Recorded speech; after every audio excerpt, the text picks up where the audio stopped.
చేసి ఉన్నాను.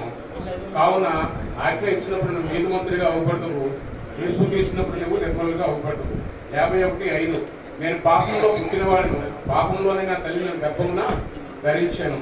51:6 నీవు అంతరంగంలో సత్యమును కోరుచున్నావు, ఆంతర్యమున నాకు జ్ఞానం తెలియజేయదు.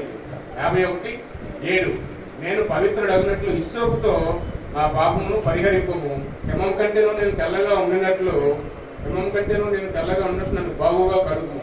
51:8 ఉత్సాహ సంతోషములు నాకు వినిపించుము, అప్పుడు నీవు విరిచిన ఎముకలు హర్షించును. 51:9 నా పాపములకు ఎముకలను కమ్ము, నా దోషములన్నిటినీ తుడిచివేయము. 51:10 దేవా శుద్ధ హృదయం నా యందు దయచేయము, అంతరంగములో స్థిరమైన మనస్సు నూతనంగా పుట్టించుము. 51:11 నీ సన్నిధిలోంచి నన్ను త్రోసివేయకము, నీ సన్నిధిలోంచి నన్ను త్రోసివేయకము, నీ పరిశుద్ధాత్మను నా ఎదురు తీసివేయకము.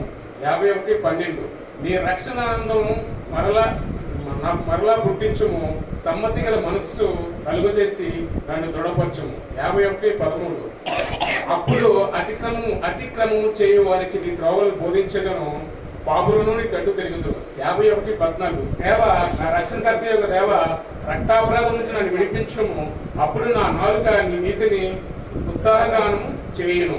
51:15 ప్రభువా నా నోరు నీ స్తుతిని ప్రచురం చేయనట్లు నా పెదవులను తెరవము. 51:16 నీవు బలిని కోరుకునేవాడు కావు, కోరిన యెడల నేను అర్పించెదను, దహన బలు నీకు ఇష్టమైనది కాదు, విరిగిన మనసే దేవునికి. 51:17 విరిగిన మనసే నీకు ఇష్టమైన బలులు, దేవా విరిగి నలిగిన హృదయం నీవు అలక్ష్యం చేయవు.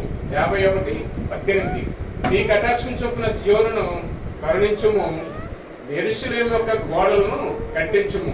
51:19 అప్పుడు నీతియుక్తమైన బలులను దహన బలులను సర్వాంగ హోమములను ఈ ప్రతికృతముల